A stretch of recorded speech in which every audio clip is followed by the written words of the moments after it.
Moving on to our session right after lunch, which is on the regulatory rage ready to roar. For that, I would like to welcome on stage the moderator for this session, Ms. Vasantika Srinath, Director, Legal and Global Corporate Compliance Leader, Concentrix. Vasantika till recently was the Vice President Legal at Minax Limited, Bangalore. She has about decades of experience in providing legal advice and support in areas such as IT services and outsourcing contracts, transactions, structuring and negotiations, M&A, investment matters, litigation and arbitration property matters. Welcome, Vasantika. Our next panelist to welcome on stage is Mr. Alan D. Meneghetti, partner, Catton. Alan is a partner in the corporate group at Catton.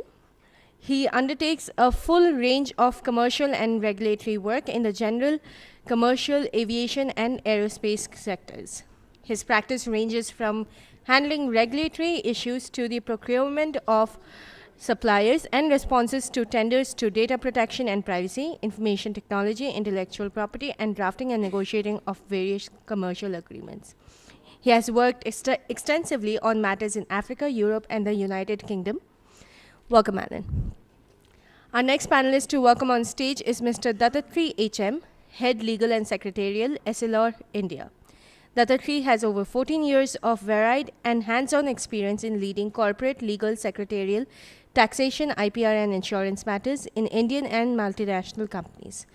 Prior to Essilor, he has worked with AT&S India, ECAD Technologies, Ranksons Electronics, and Bangalore and Automotive Axles Limited. Welcome, Dattatri. Our next panelist to welcome on stage is Mr. Siva K. Gopinatham, partner, Dheer and Dheer Associates. Siva heads the Hyderabad office of Dheer and Dheer Associates. With over 20 years of experience, he specializes in the areas of corporate and commercial laws.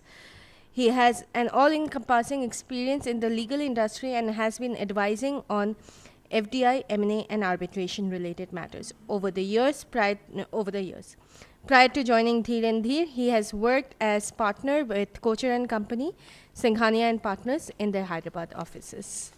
Welcome, Siva.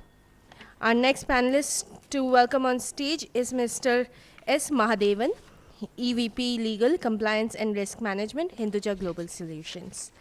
In his current role, Mahadevan is responsible for the legal, risk, and compliance functions across AGS geographies.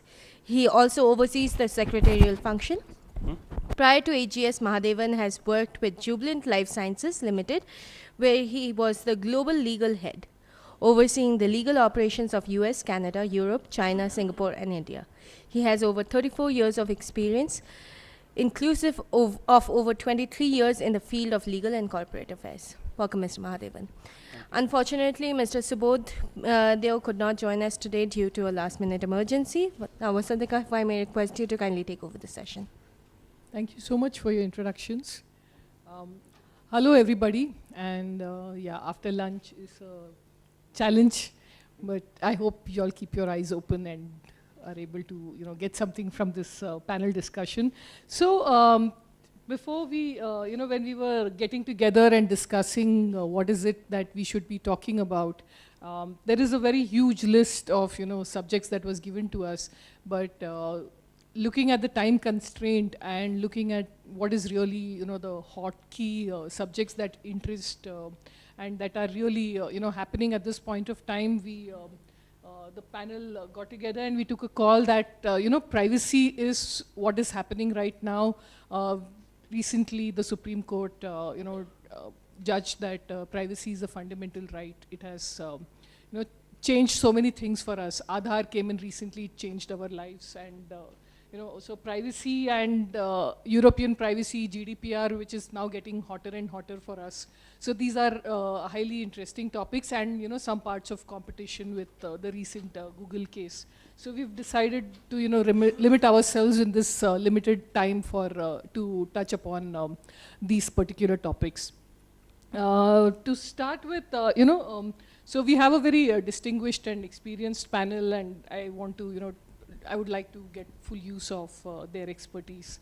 So Shiva, you are the expert in Indian privacy law. So would you be able to help us and share your views on the landscape and how we are where we are today, given changes? Thank you, Vasantika.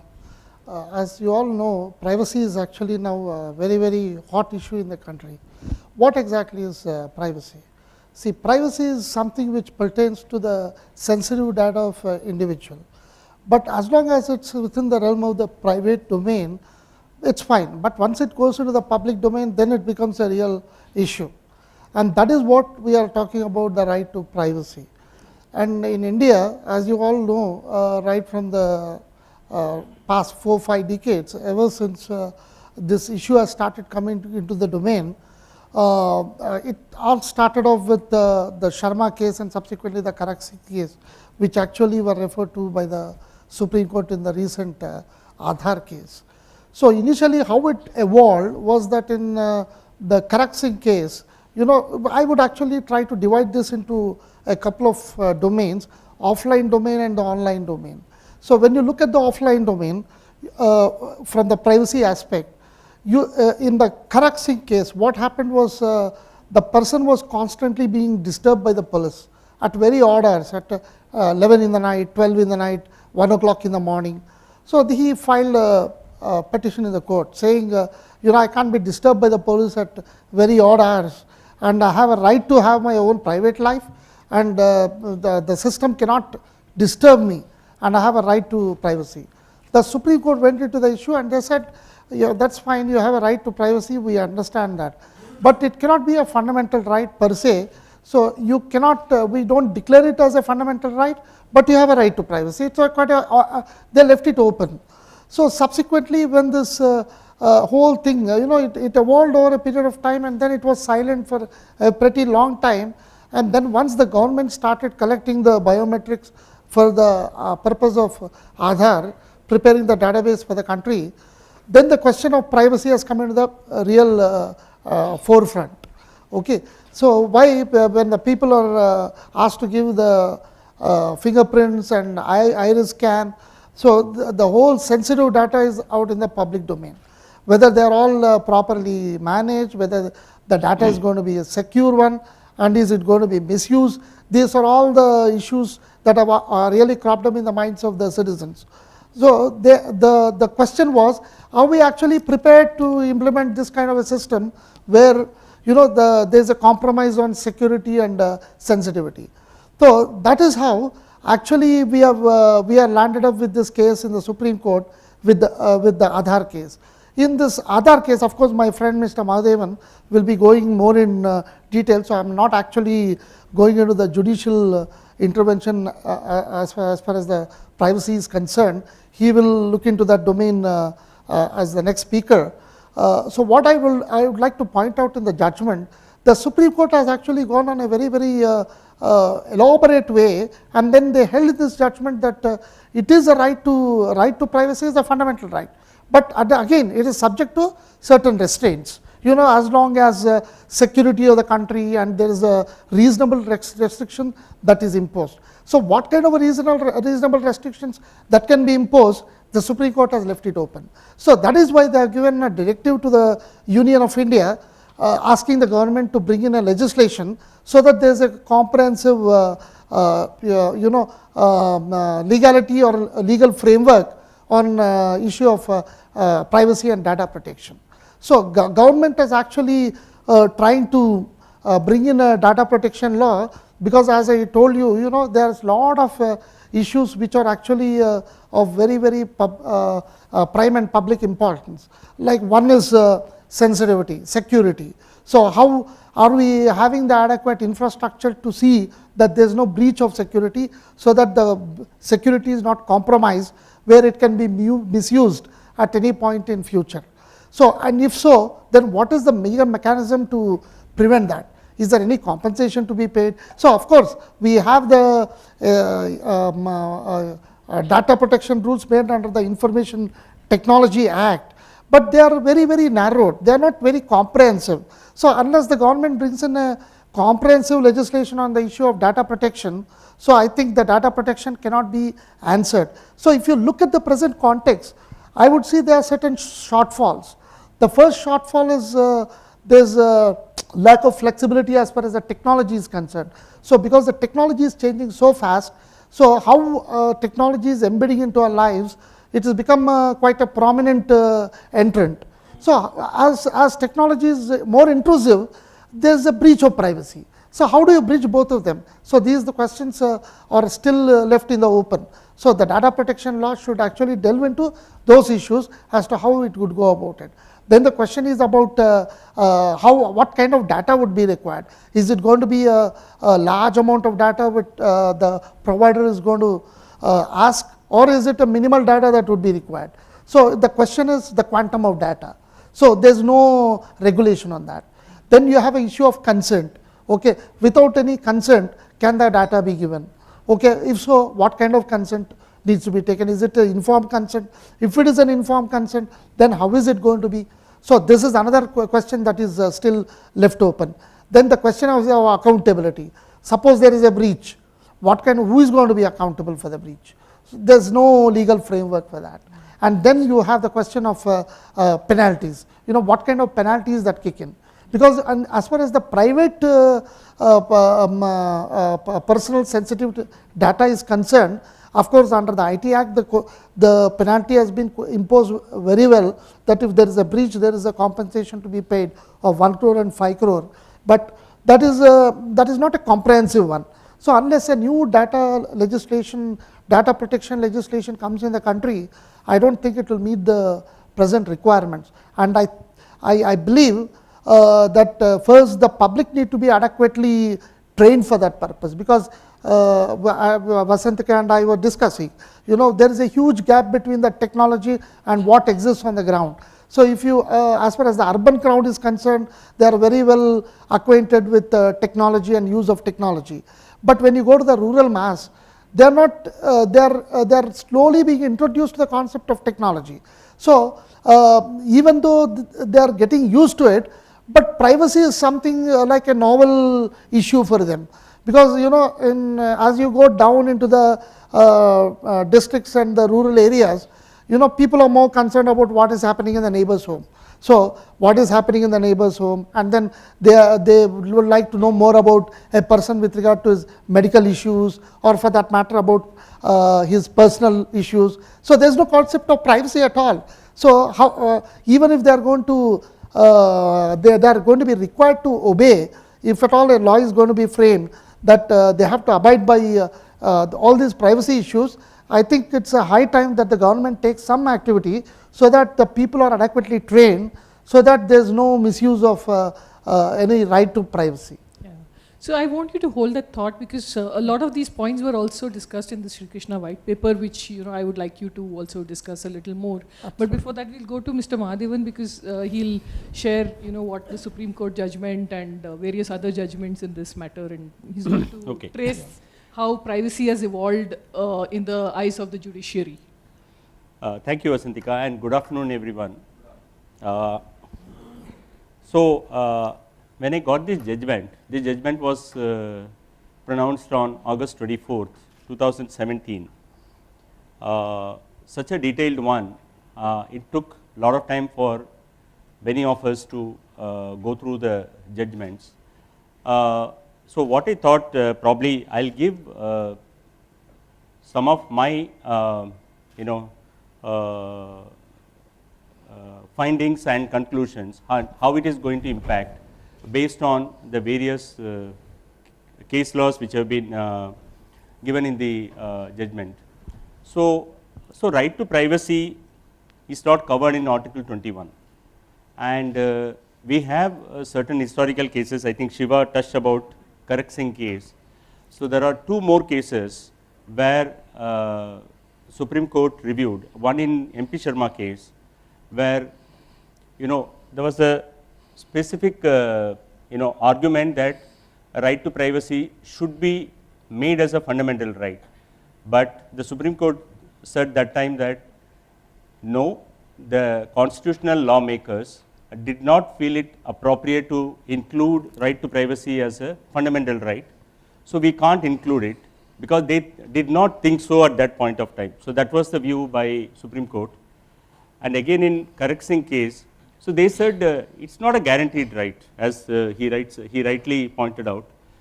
When you are disturbed by many companies, either telecom companies or finance companies. So Supreme Court took a view that no, it's not a fundamental right and it's not a guaranteed right. So again, it was rejected by Supreme Court.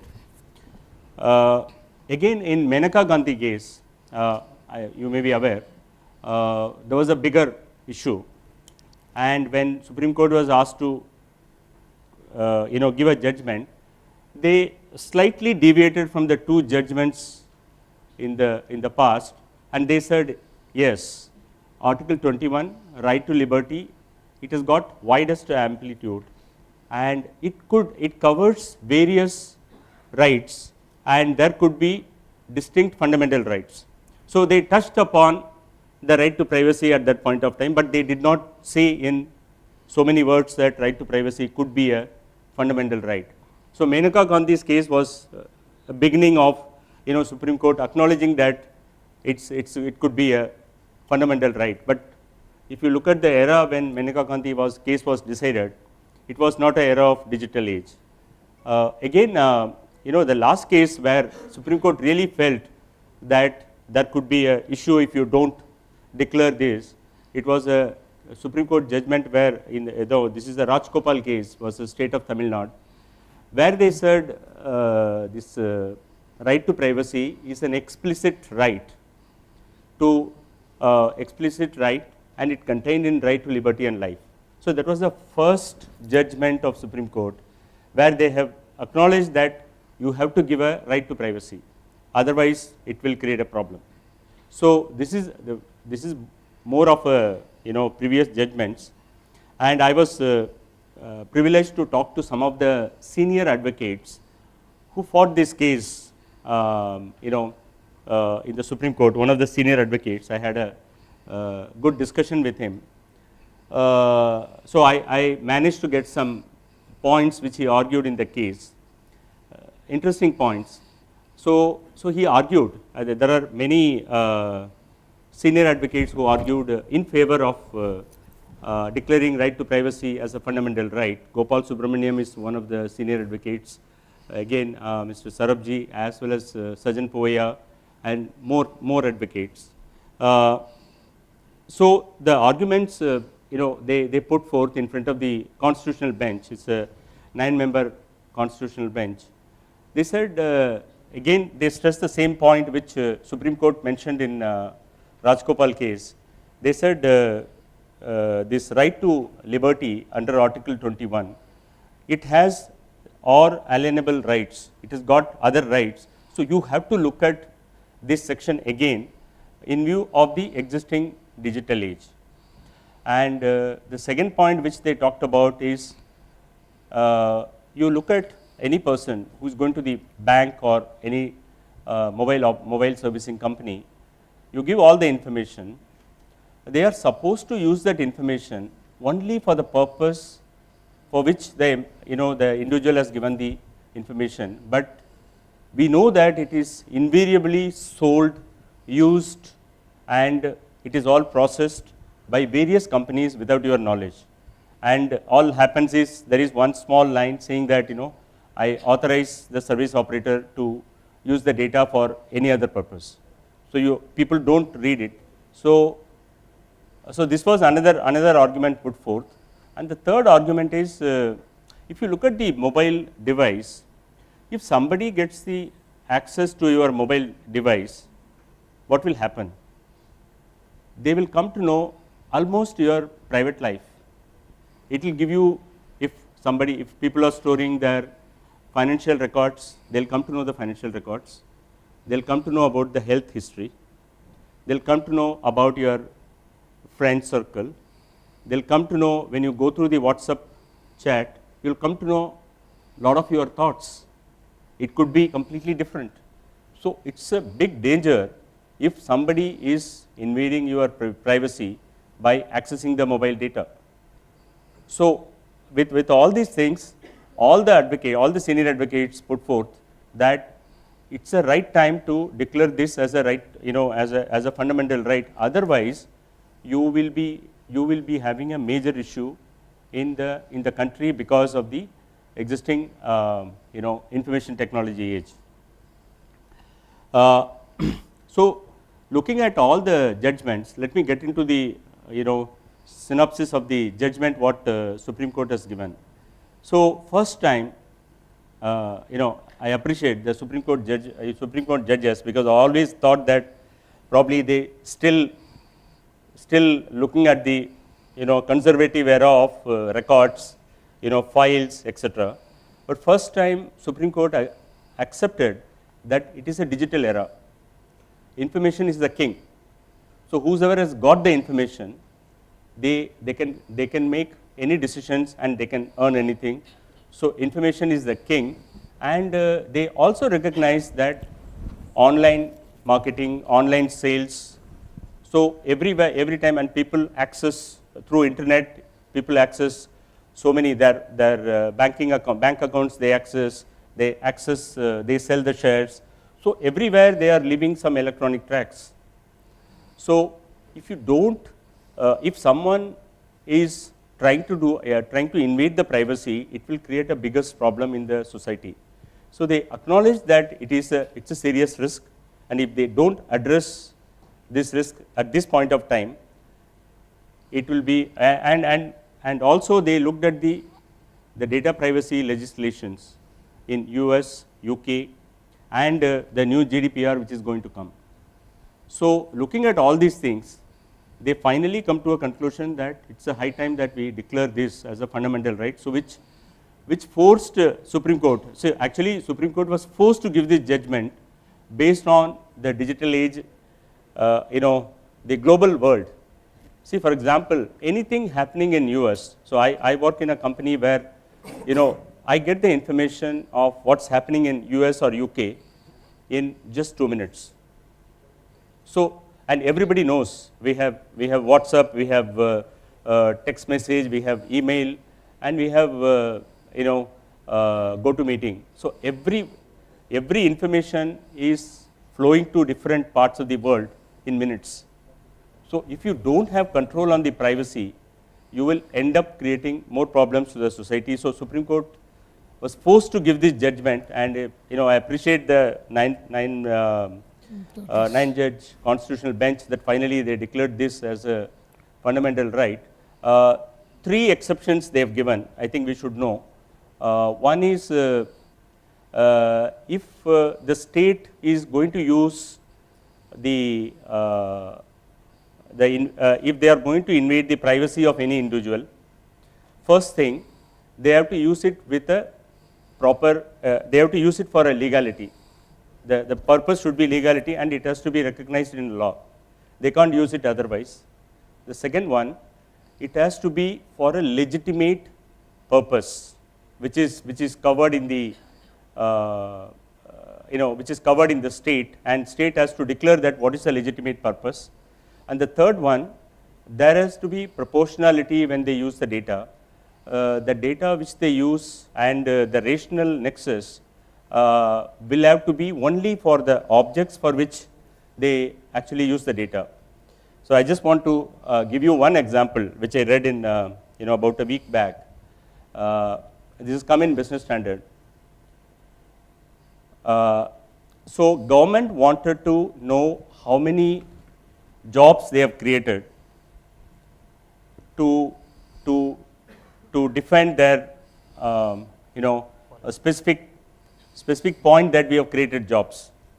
So they accessed EPFO data, and the EPFO doesn't have the experts to find out how many new employees have joined from a particular period, and this access to the EPF data, it was given to 2 professors in one professor from IIM Bangalore and one economist in SBI, and the question was whether EPF data, which is absolutely personal data, whether you can give it to some third party for the purpose of collecting this information. So they finally concluded that 7 lakh jobs have been created based on the number of new members joined during a particular period. Forget about the conclusion, but the question was whether government was right in giving the access to individuals, third parties, accessing, for accessing the data, which is, that was a question, and I don't have the answer, but definitely it's a gray area. So now it has become a, unless these three specific principles are fulfilled, they can't invade the privacy of any individual data. Just to follow up on this, I have also observed that recently Supreme Court directed this WhatsApp and Facebook to undertake that they should not disclose any personal data to any third party unless and until the data protection law is formally put in place. So there is a ban on WhatsApp and Facebook to share the data to any third parties. So it's a well recognized law right now. Privacy is a fundamental right, and we should be happy with the judgment. Thank you so much. This is very helpful. So from there, Shiva, so now, with this background, where do you see us going on the data protection law and, the way forward in that? Yeah. And then we will have the Tatri also, there are the OTT regulations which,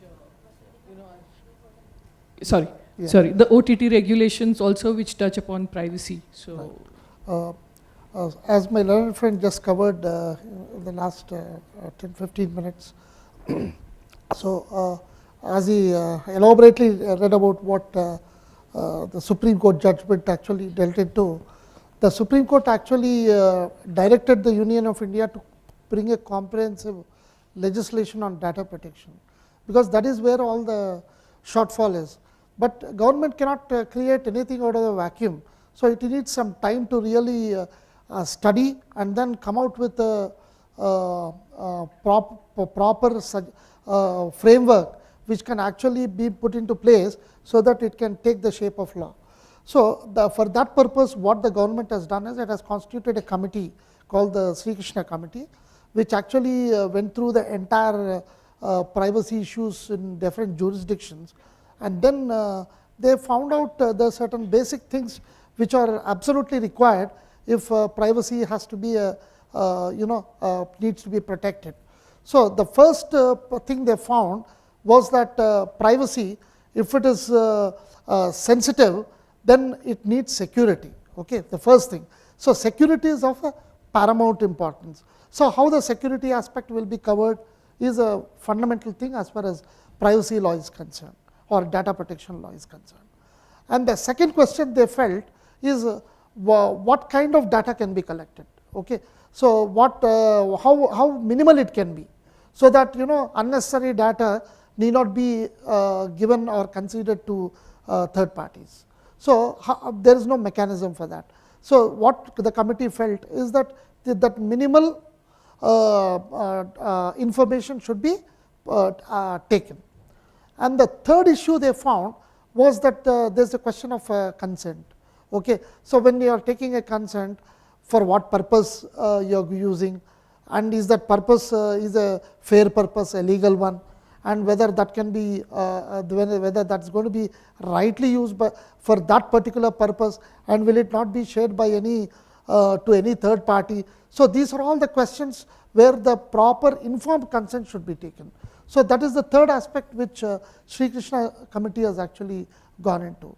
And the fourth aspect they have gone is with regard to question of fixing accountability. So when there is a question of administration of privacy, how it needs to be properly implemented, and then who is going to be given the control or accountability to see that violations don't occur. And the fifth one they found was that there is no mechanism for any penalty. So penalties, how effective you can make that the penalty system is in place, so that there is no violation of the issue of privacy, because now since the Supreme Court has laid it down as a fundamental right, and it is a right to life and liberty under Article 21. So the last aspect they felt, at the end of the thing, any enactment should have a mechanism to deal with disputes. So the statutory regulator as to a privacy regulator or an authority who can actually go into all these complaints against the issue of privacy, any breach of privacy or any misuse of privacy. These are all the issues which can actually be taken up. So, the data protection law, whichever is going to be framed, because it is only in the stage of a white paper now. So, the government is studying it, and my impression that I see, it will take a little time for the government to really put in a mechanism to make it law and place it in the parliament. So, because now since privacy has become a very important issue, the government is of the opinion that Information Technology Act per se can protect the data protection and privacy to some extent, though not comprehensive, but at least there is a minimal framework, because there is a breach of privacy is going to be very serious because of the advent of technology, and technology is changing so rapidly. So, looking into the Facebook case and WhatsApp case, and the kind of technology that is with the speeds improving, now we are talking about 5G speed. So, when you are looking at the even 4G being passed and then advent of 5G, then you are going to have more issues of privacy, more issue of data protection, because consumption is going to increase rapidly. Because if you look at the last 3-year data, India was ranked 138 in data consumption in 2015. And 2016, we have leapt into the top 10. We were ranked number 3. And today, we are number 1 in the world for data consumption. So, the consumption of India as respect of data is US plus China. Okay? So, that is the quantum of data you are consuming. And as Supreme Court has said, information is king. So, how you control that information, this data protection has to adequately put in place, and I believe Sri Krishna committee will actually become the guiding factor for the legislation to be put in place. Thank you. Just a little aside on the India being number 1 in data consumption, there was some article which went around saying the good mornings in WhatsApp. Yeah, that's logging the internet. Bandwidth drain. Yes. And there was some very serious study which found that early mornings in India, everyone sends a good morning on WhatsApp, and that is a huge big drain on data consumption. No, that is because of 2 reasons actually. The phenomenal things have happened in the past few years. With the advent of Reliance, data has become damn cheap now. Yeah. Okay, because the data costs have fallen, and it's becoming accessible even to the common man to use a 3G phone or a 4G phone. So, with that access to data, the device becoming more accessible to access the data, it has become more easy for people to look at browse a music video or even watch a movie, where there are serious issues again of data protection. So, I think a comprehensive law should be brought in place, taking into account all these factors, and I think there's very serious issues involved. Yeah. Thank you so much. Yeah, thank you. The Tatri, you've done some reading on the OTT regulations, and they also touch upon the privacy aspect. So, please share your thoughts. You have Shiva and Madan, you have put sentiments very rightly, very aptly. I think, what do you? Can you hear? Am I audible? I think you can take the mic. Take the mic.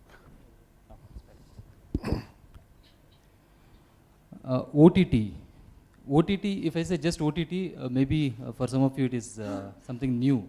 It looks like something new. It is not something new. OTT is over the top apps. That's all about our applications, whatever we use in our mobiles. Sometimes we use in our desktops and laptops. These are all the OTTs. Why do we call it as OTT, over the top? Because it runs on the data which is already provided by telecom service providers. Something is there, infrastructure is there below, and it runs above that infrastructure, using that infrastructure. It is like we riding our vehicles on the road. Road is there and we ride our vehicles on the road. And when we drive our cars or whatever, we will have to pay tolls sometimes. Sometimes it is free road, right? So, on the telecom service provider's service, whatever is running right now, it's almost free. So, we use a lot of apps. We use, very simple to quote is WhatsApp or Skype or thousands and thousands, millions of apps are there right now. Almost every app is free and some apps require some payment that is from the user, but telecom service providers are not getting any revenue out of that.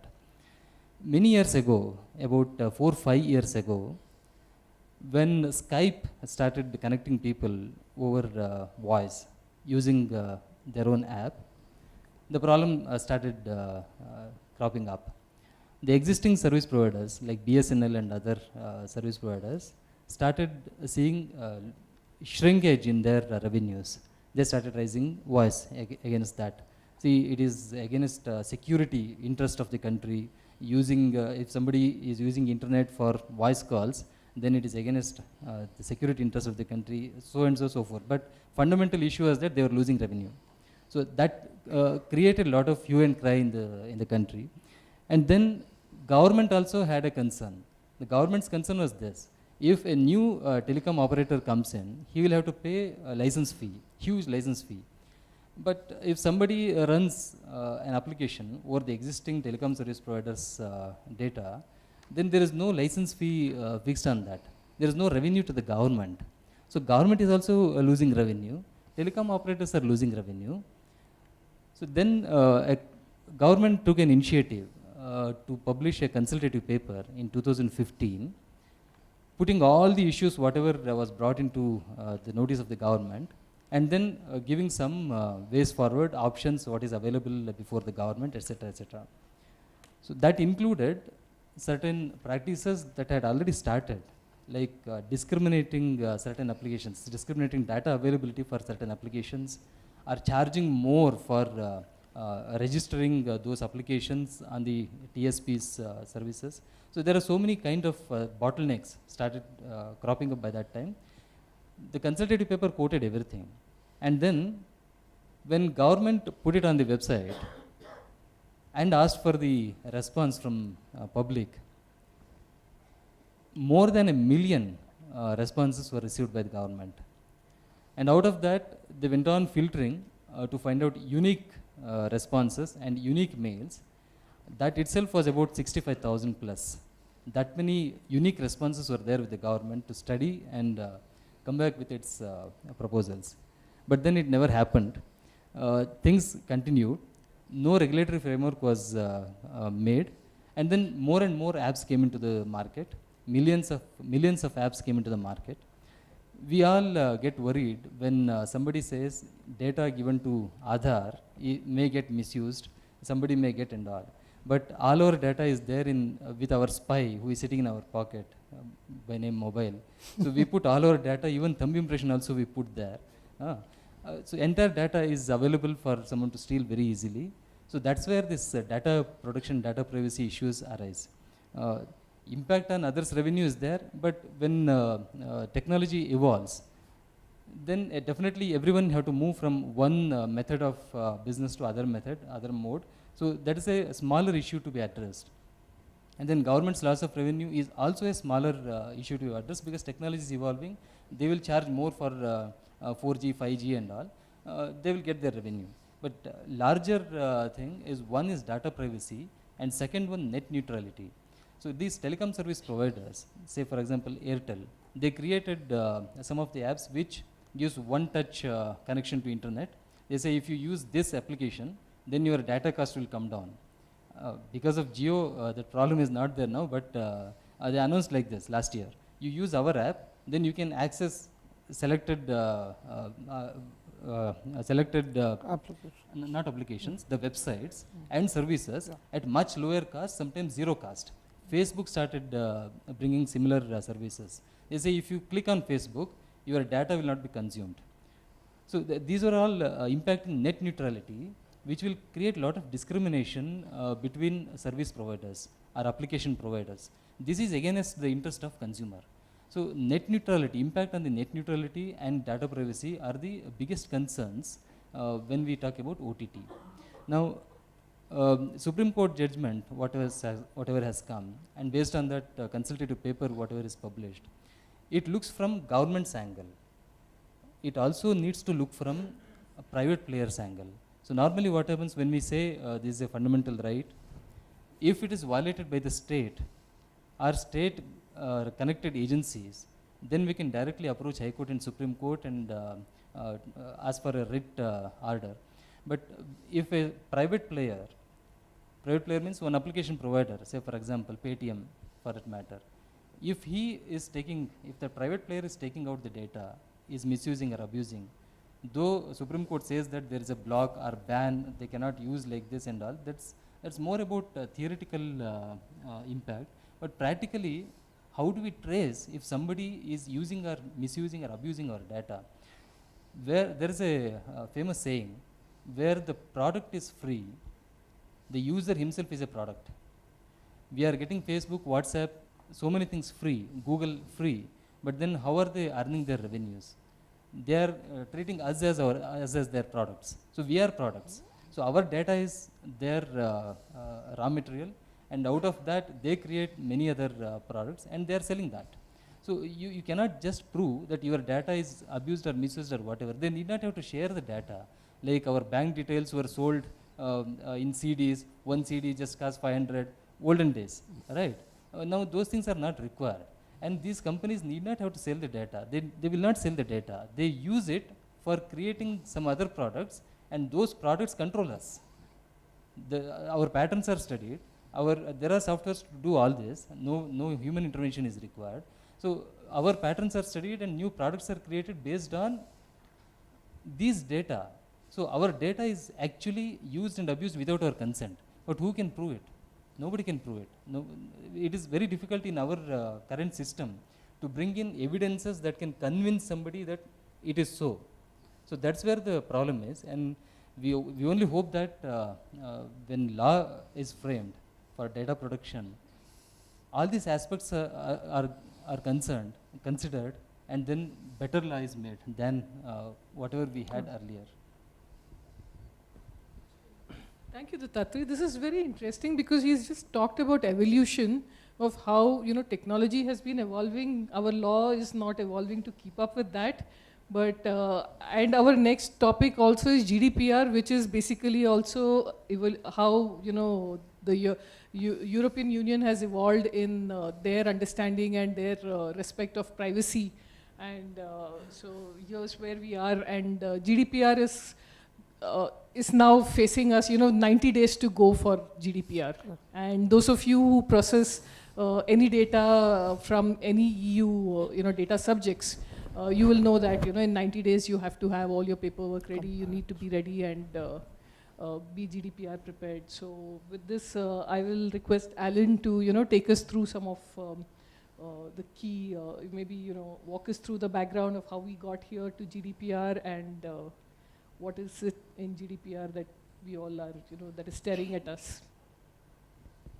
I don't know that there's much in GDPR that anybody loves, but there's a lot of stuff. So I'll just, it's big. The one thing I do know is that most Indian lawyers know the GDPR a lot better than European lawyers.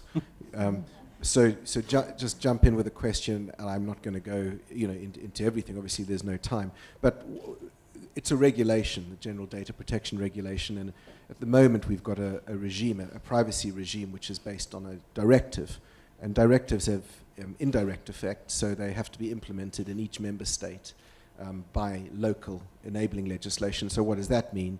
It means that we've got 28 different data protection regimes in Europe, essentially, all based on a directive, but there's so much scope for interpretation.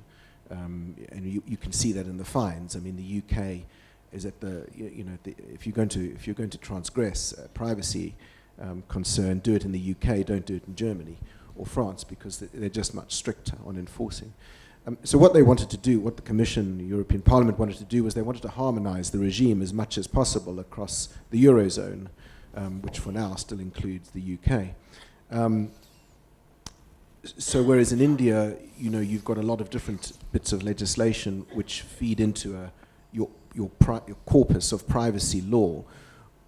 In Europe, not so much the case, because everything is based on the directive, but we've got 28 different bits of data protection law. And so a regulation has direct effect, which means it applies directly in each member state in the same way, subject to what I'm going to say immediately afterwards, from the 25th of May. There are provisions within the regulation for derogations to be made, so each member state will have or should have their own Data Protection Act. We've got one going in the UK at the moment, going through the Houses of Parliament, and so we will have our Data Protection Act before the 25th of May, hopefully. But not all member states will, but they should have. So you'll still need to check in each member state that what you're doing is correct. But broadly speaking, there's going to be a lot less to check than there is at the moment. So, as Vasantika mentioned, it's any data coming from anyone in the Eurozone. Okay, so it could be someone living there, someone resident there. It could be someone on vacation. It could be somebody studying there. It's citizenship agnostic, so you don't have to be a citizen of the Eurozone, of a member state. You could be an Indian citizen on holiday, or an American on holiday. So it relates to data which comes out of the Eurozone or was collected. And it applies, it's got an extraterritorial effect. It applies not only to companies established in the Eurozone, and there's a lot of discussion around what it means to be established. The regulation is not particularly helpful. Just talks about some sort of stable arrangement, real activity in the Eurozone. Doesn't matter whether it's through a branch or a subsidiary. Or it's to companies, businesses not established in a member state, but who offer goods or services to people in the member state, to data subjects in the member state. So an Indian company, selling goods or offering services, data outsourcing services to someone in the UK. So there's big extraterritorial effect. Again, I don't want to tie up too much time, and I suspect most of you know all of this. There's a few aspects to the regulation, but broadly speaking, it gives data subjects more rights, possibly. Some of the rights had already existed, but through court judgment, so like the right to be forgotten, which existed prior to the regulation, more or less in the same way.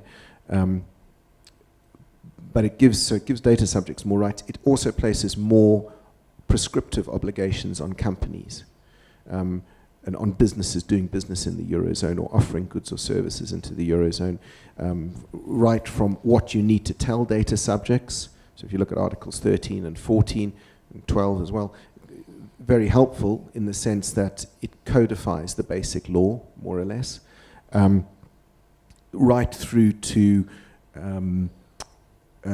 having a data protection officer, or if you're not a company based in the Eurozone, having a representative in the Eurozone, right through to your security arrangements. These are set out what you need at a high level to be security compliant in Article 32, right through to your arrangements with your processors.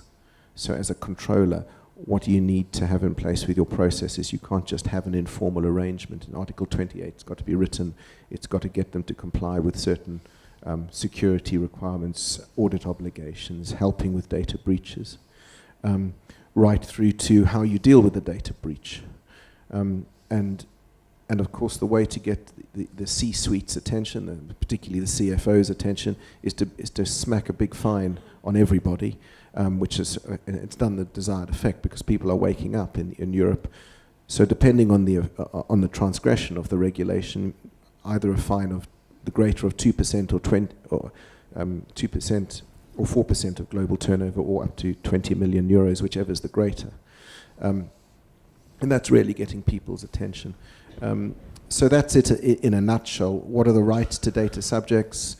The right to erasure, they've got the right to rectification, the right to be told what you're doing with their data, whether the data is going to a third country, how do you object to processing, how do you restrict processing, can you object to profiling, all of that sort of stuff. And lastly, just before Vasantika starts throwing tomatoes at me for talking too much, the bases, what the regulators have done is they've set out in relation to normal personal data, so not sensitive personal data, they've set out 6 bases on which you can process personal data. And consent is we've relied in Europe a lot on consent, and consent we've been able to deal with implied consent. So someone hasn't really objected, and they've given me their email address. So okay, it's sort of implied I can send him an email. No longer can you do that. And also in the employment context, no longer can you do that. Rely on consent, because the argument is, if you're an employee, you're not really free to consent. If you want the job, you've kind of got to, you've got to suck it up basically, and say, okay, this is what you're doing with the data. So they've created another basis, which is helpful in the employment context, legitimate interests, and the performance of contracts with third parties, that sort of stuff. So things are widening a little bit, a lot more prescriptive, and a lot more onerous for companies. Thank you. I thought this is also a time we could address, someone had picked up the point on artificial intelligence and GDPR. So, profiling is not allowed under GDPR. So would you want to just, it's not obviously a blanket no, but Yeah. so would you like to just, respond to that point which had come up in the earlier discussion? Sure, it's not a blanket no. They don't like profiling, but if you consent to it, or it's necessary for the legitimate interests of the controller, then it is permitted. So I think someone gave an example of a Tesla car. Well, there would be consent required there, so you would consent and you say fine. And I consent to Amazon. So, when I go on and look at, pillows, then I, for the next 6 years I get information on pillows coming to me, and the same with, the airline, British Airways. I look at a flight to India, and then every 3 minutes I get an email on, trips to Goa. So, but I can opt out. So what you've got to do with profiling, automated profiling, is you've got to give individuals, if they give their consent, the right to withdraw the consent, and that's a general principle of the GDPR. You've got to make withdrawal of consent as easy as it is for giving consent. But you've also got to get them to correct the profiling. So if they get it wrong. So if I'm just looking at a flight to Bangalore, that business trip doesn't come off, I don't want to get emails for the next 2 weeks from British Airways on flights to India, for example. So I've got the right to correct that. Or if I'm looking on Amazon and I didn't mean to look at pillows, but I'm still getting emails on pillows, I can correct that. So it's not a blanket no, as Vasantika says, but you've got the right to object and to correct and to limit. So basically, you're basically trying to describe privacy by design and privacy by default. So would you like to, also touch upon, these are new concepts that have been introduced in the GDPR. So, so how do we, what do we mean by privacy by design? Or is this audience familiar with these terms? Then, we could jump to something else. But anybody is interested in privacy by design, privacy by default? Everybody asleep? Everybody's asleep. Yeah. Yeah. So. I'll just talk about privacy by design. All right. Well, I mean, it'd be interesting to get your views, and maybe Madhavan as well, from a business perspective. But in the GDPR, it says, look, you've two sort of principles. Privacy by design. You've got to design your structures so that they focus on privacy of the individual. And then privacy by default is if things go wrong, there's it defaults, or if there's no design, it defaults to a privacy setting. So fundamentally both ways, you've got to focus on privacy, but if there's no focus or something goes wrong, the default isn't a free-for-all open sort of system. It's a private one. And the businesses are structuring, or should be structuring. You're better placed than me to tell me what business is doing. Should be structured so that they look at their systems, and they look at their policies, and they look at their handbooks, which you're all going to need to do, with those two concepts in mind. So especially in the telecom and our web-based businesses, we are very used to having an opt-out model, and that's how it's always worked. We like implied consent. So, if by accepting, by downloading the software, you're deemed to have consented to ABCD, and we will, check the box that says that please subscribe me to all of this, and then say you can, always opt out. You can check what you don't want. So these are the things that GDPR is reversing. So it's a complete new look at how we would, do business with a European data subject, and cold calling is something, we love to do. We have Indian telecommunication laws that say, you have to call from a 140 series number, and then you can call anyone who's not listed in a DND. So while GDPR would say that by default everyone is in DND unless they say that yes, you can call me. So, it changes the entire way of doing business. It changes especially a salesman's ability to convert his sales, or even get there, right? So it's a complete new game as to how we're going to start building businesses or, do business in Europe. And sorry, just on that point, I mean, there may be, I suppose, the opportunity to use the legitimate interests to call. It depends who you're calling and what. I mean, I don't think you can. If you're a bank, perhaps you could perhaps call your customers. So there those are service nuances. calls versus solicitation calls. So in India, we have a distinction between a service call and a solicitation, telemarketing solicitation.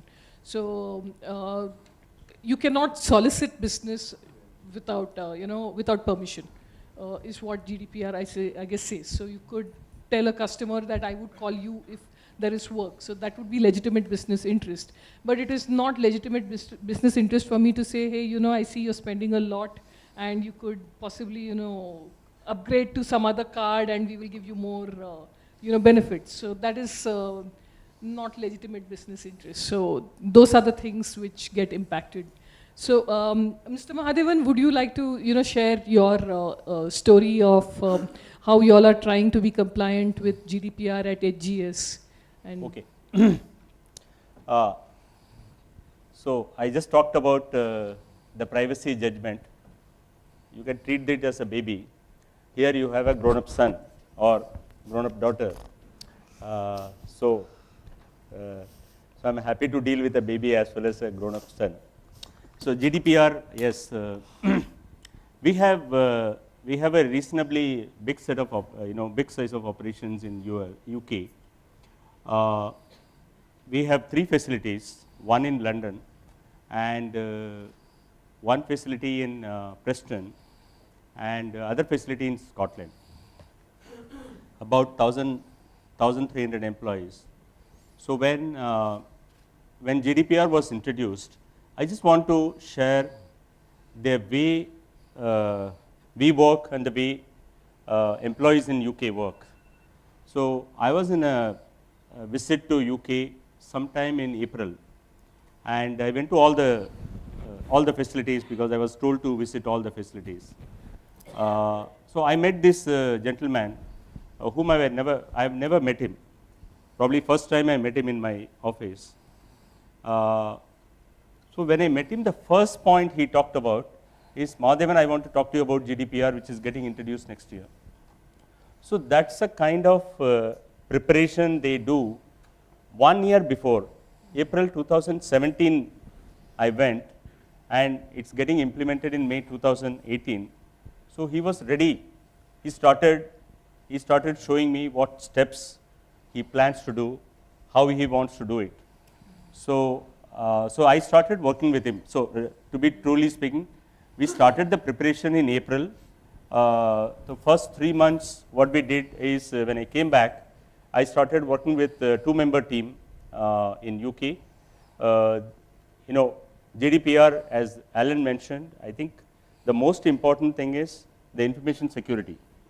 So what we did is the compliance officer whom I met and the information security head. So both of them, they formed the core committee, and I started working with both of them, from April last year. So initially, first 3 months, what we did is to understand what could be the implications to the company. So when we looked at the implications, we divided the whole impact on two broad categories. One is the customer data, because in UK, we work for government agents, government departments, and we do certain very critical functions for the government. And we also work for some telecom service providers. So we have access to the personal data, and we have access to sensitive data which they defined now. Earlier this definition was not there. Personal data, of course, its name, IP address, local address, etc. They have defined another category now, which is called sensitive data, which is basically, what is the, whether the person is Hindu or Christian, what is his, views on politics. So some of his preferential, qualities. If you have the data, that is called sensitive data. So we do a lot of work for healthcare. So currently we don't have, we don't do any work in healthcare, but that's the third data, which is, the personal health information, which has been defined as one of the, sensitive data in GDPR. So we looked at both the customer data as well as employee data. So the first step what we have done is to review all the customer processes, and we created separate teams in each operations. We identified some employees who will be working with this core team. So started looking at what kind of personal data we are accessing in each and every process. We have multiple number of processes in UK. So this whole entire exercise of getting a complete checklist prepared, and this checklist also, to some extent, I think it's been devised by the GDPR organization, Information Security Office. I think you're referring to the data flow map, which is basically mapping all the pieces of personal information that the company might be gathering, using, storing, processing in the course of the business. So and you're supposed to create the map. Yeah, so I understand data flow map will be made based on the checklist. Correct. So checklist also, I was told it's been prescribed. Yeah. So we don't have to do anything, it's been prescribed. So we started gathering the data, and then we got the data flow. So we are 90 days away, as Vasantika rightly said. So HR's team is currently looking at what could be the changes we have to make. I think certain changes have already been made, specifically taking the concerns from the employees when you are sharing the data with any country outside UK. Those concerns work we have completed. With customer data, we have started discussing with the customers what additional measures we have to put, and how we are going to be GDPR ready. So that's something we are targeting by March, and we are also looking at engaging an external counsel. So this is not less than the GST implementation. Let me just share with you. So when you implemented GST, so I know almost everybody, including in my organization, everybody was at the toast to complete it before June 30th. So it's the same kind of seriousness, but only thing is, I think UK government or European government was well prepared. They gave adequate time to the companies to, carry out all these preparations. So we are going to have an external counsel who is going to validate whether whatever you have done is correct, and if there are gaps, he will identify. We are looking at IT controls. What we have to, if there are gaps, we need to fill those IT controls. And we are also looking at the change control process in case there is a change in the business process because of the GDPR, where we have to take the confirmation or consent from the client. So we will be started doing it, because that also we have to complete it, because on May 28th we have to actually implement everything. So we have to factor all those things. So the legal note is basically the privacy impact assessment, which the lawyer will help you draw up by verifying it. So exactly. So I just want to share one latest, issue we are facing. We are looking at a new initiative where we want to keep the data in US for the entire employees. The biggest question came from UK, saying that after GDPR, the server should be located in UK, not in US. So this is the biggest debate going on in the company. So that is, So- there is privacy shield, and No, in the basic- interest of From a GDPR perspective, they are saying that it should be within UK. So the new kind of challenges you will be facing once the GDPR is implemented. So we are ready to face those challenges. Yeah. So there are, one is privacy shield is an option, and then there is legitimate business interest is another reason. So it is Yeah. it got complicated because of the latest judgment where they said US is not a safe country yeah, the to privacy share the shield is data coming from into question UK. now. Yeah. Yes. So unfortunately, I think we have only we have very little time left, and Dattatri was also going to share some of the learnings from the Google. Under 7 minutes. So the Google recent Competition Commission judgment. So that is now a shift from privacy. We are taking a little break and looking at this one piece of thing that we wanted to cover. So over to you, Dattatri, and after that we'll be able to take questions from the audience. Thanks, Vasanthi. Before moving on to this, I missed one point to mention on the OTT part.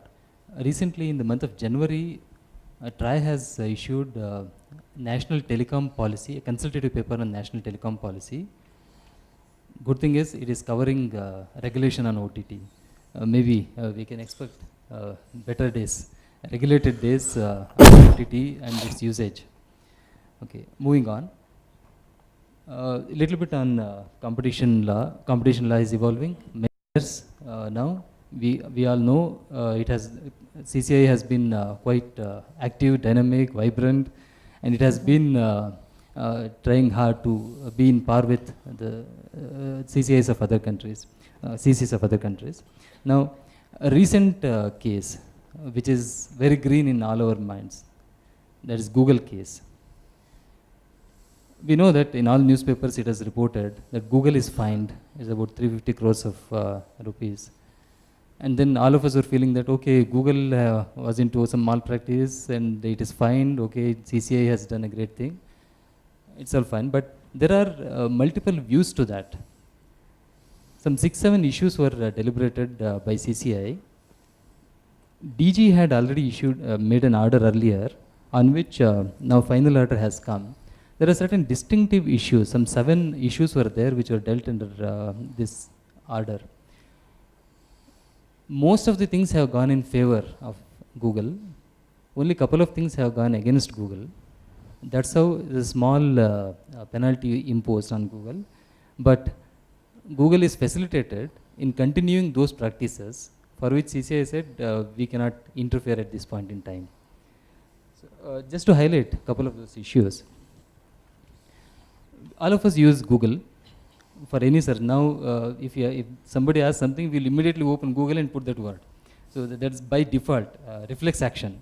It has become a reflex action. We just put it in Google and find what it is. So when we search for something, first page appears there with some results. Within some nanoseconds, microseconds, we will get 10,000 search results. But how many times we go to page 2 of the search results? 99% of the time we look at the results in page 1 and we check into that and then get into the details of that. In that also, first 5-6 results is what we concentrate upon. So if a search mechanism puts certain specific results in first 1, 2, 3, 4 places, what will happen? The most of the traffic gets diverted into those sites. That is one easy way of abusing the dominance. So that's what Google was doing. This is very simple and simplified version of what CCI said, but it is not its only thing. Recently, European Commission also imposed penalty on Google that was quite high compared to India's penalty. But European Commission looked into a little more details. And then they also objected to its one box concept and abuse of one box concept. When you see the search result, you can see that some boxes appear. All videos segregated in one box, all pictures segregated in one box. Similarly, some of the particular type of results also gets segregated in one box. It is called one boxes. Okay. In one boxes, certain results are favored, certain results are not favored. If Google has got economic interest, it is favored. If Google has got no economic interest, it is not favored. Simple. Unfortunately, in our this one CCI order, they have not intervened with that. But European Commission did that, and they asked Google to change it. After changing, now if you search sitting in any of the European countries, in those one boxes, you can see some of the preferred searches and then alternate options. You can see within that box. But in India, if you search, it is not going to change. You will see only those search results that Google prefers. Okay. And then Google was also routing the traffic towards its own commercial units, say Google Flights.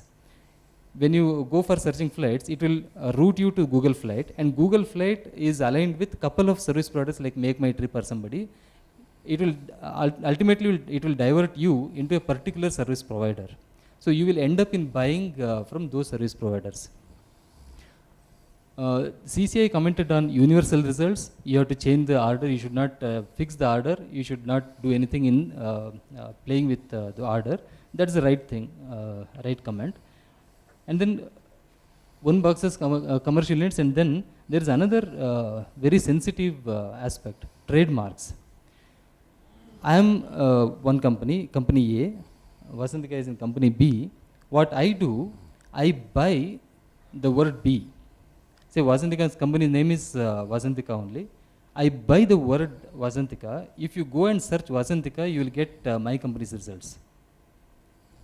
That's what has happened when a matrimonial issue came up. Shadi.com, if you put Shadi.com, other entity results only will appear.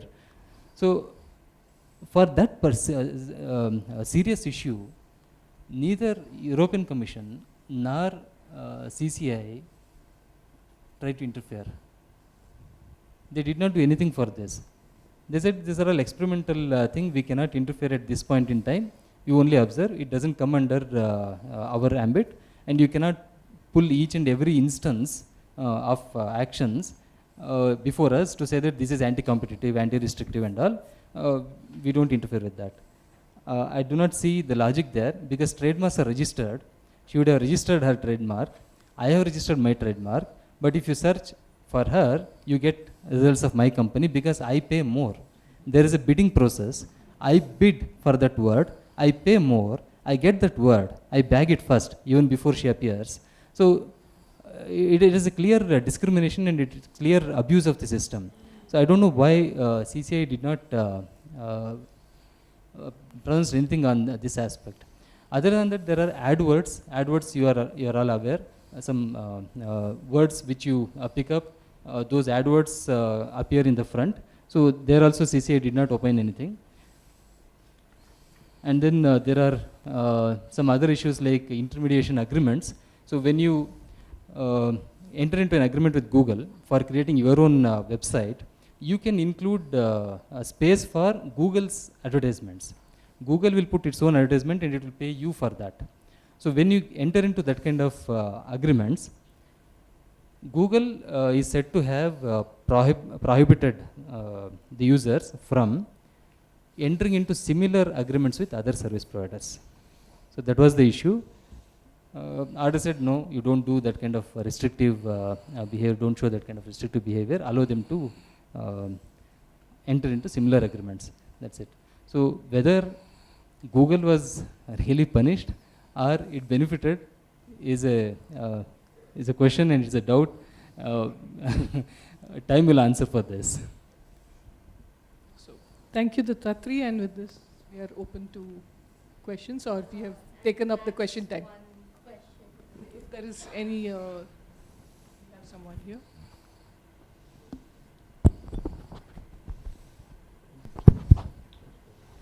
See, given that we are considering to have a Data Protection Act, and GDPR is already in force and will apply from May. Do you think that are there any learnings for us as Indians from the GDPR regulations. You know, right to be forgotten, because that is, I believe, identified by GDPR regulations, but the right to privacy judgment did not very clearly recognize this right.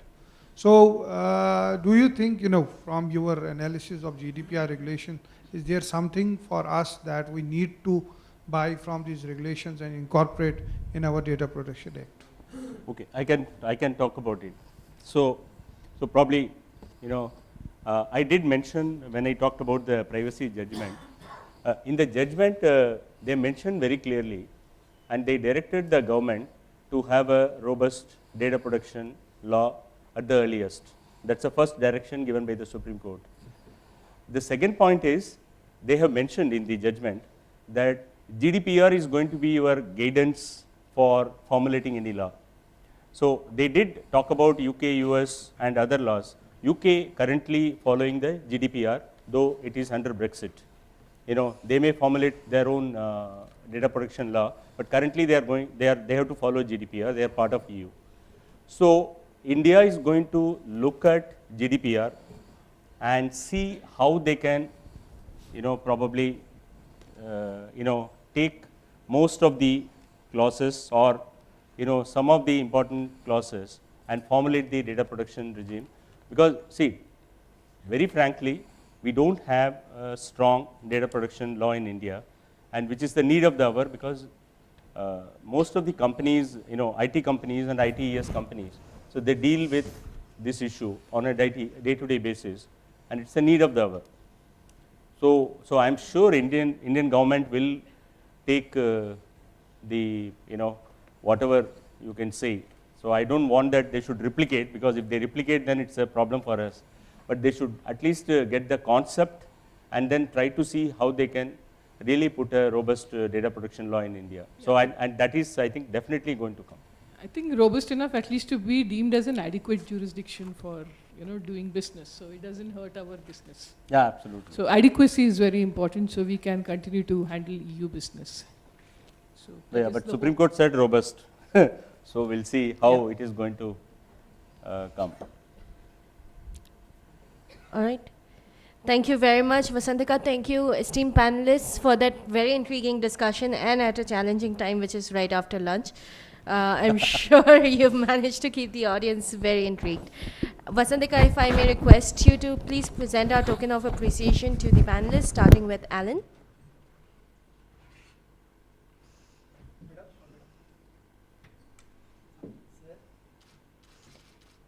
Dattatri.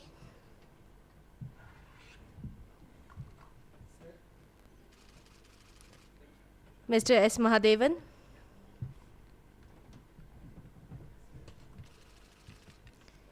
Mr. Sivagopinatham. And now if I may request Mr. S. Ravishankar to kindly come on stage to felicitate our moderator. Mr. Ravishankar is the senior partner at Law Senate.